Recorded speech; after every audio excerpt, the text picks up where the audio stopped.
আমি আমার কথা বলি, আমি স্বাধীনভাবে চলি, আমি স্বাধীন কথা বলতে ভালোবাসি, আমি স্বাধীন চলার জন্য নিজের কক্ষপথ নিজে তৈরি করেছি। আমার কোনো ধর্ম নাই, এমনকি আমি কোনো ধর্মেরও অনুসারী না। একদল কুকুরের জন্য আমি অসুস্থ হইয়া রাস্তাঘাটের কতগুলি কুকুর বা অজাত বেজাতদের সাথে পাগলামি করেছি, তখন আমি অসুস্থ ছিলাম। কিন্তু এই এতগুলো উচ্ছৃঙ্খল অজাতের সাথে আমি একাই পাগলামি করেছি। কেননা অসুস্থ থাকলে অজাত বেজাতের পরিস্থিতি বা স্বভাব চরিত্র সম্পর্কে জানা যায়। এই কুকুরগুলা নিকৃষ্ট পাগলা কুকুরে পরিণত হয়েছে। আমি প্রকৃতিগুলোর একজন পথিক, পথ চলতে চলতে নিজের কক্ষপথ নিজে তৈরি করেছি।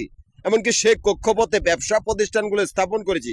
সেই কক্ষপথে 3টা ক্যাশ কাউন্টার, মিরপুর, নবাবপুর, মতিঝিল, এই 3টা জায়গা থেকে আমার অ্যাকাউন্ট চলিতেছে। অথচ 3টা ক্যাশ কাউন্টারের সামনে কতগুলি নিকৃষ্ট মাফিয়া কুত্তার দল, যারা ব্যাংকের ভিতরে এই কুত্তার বাচ্চাগুলোর আস্তানা বানাইছে। ব্যাংকের ভিতরে কতগুলি মাফিয়া কুত্তার দল, যাদের স্বভাব চরিত্র হাইজ্যাকার বা বাটপার বা নিকৃষ্ট চোর বাটপারদের মতো। এই কুকুরগুলার আস্তানা আমার ক্যাশ কাউন্টার গুলার সামনে। এরা আমার গ্রুপের সদস্যগুলা খুন করেছে। এদের স্বভাব চরিত্র এত নিকৃষ্ট, এরা অজ্ঞান পার্টি বা মলম পার্টি। এই কুত্তার বাচ্চাগুলোর জন্য আমি এই সুদ্ধা 2বার অসুস্থ হয়েছি। একবার 22-23 বছর আগে আমি হাসপাতালে ছিলাম 4-5 দিন। এই কুকুরগুলা নিকৃষ্টতম অজ্ঞান পার্টি বা মলম পার্টি আর নিকৃষ্ট কুকুরের দল আমার এই ক্যাশ কাউন্টার গুলার সামনে। এই জন্য আমি রাস্তাঘাটে কতগুলি অজাত বেজাতদের সাথে পাগলামি করেছি। আমি অসুস্থ, এতগুলো অজাত পাগলা কুকুরের সাথে আমি পাগলামি করবো যে আমি কোনো সময় ভাবতে পারি নাই।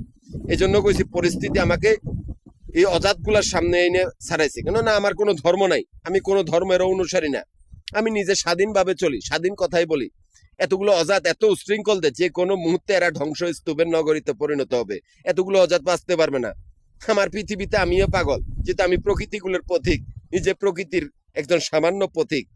হে প্রকৃতির মহান শক্তি একটাই, প্রকৃতিগুলোর পথিক, যেদিকে প্রকৃতি চলবে সেই দিকে তোদের মৃত্যু বা ধ্বংস অবধারিত।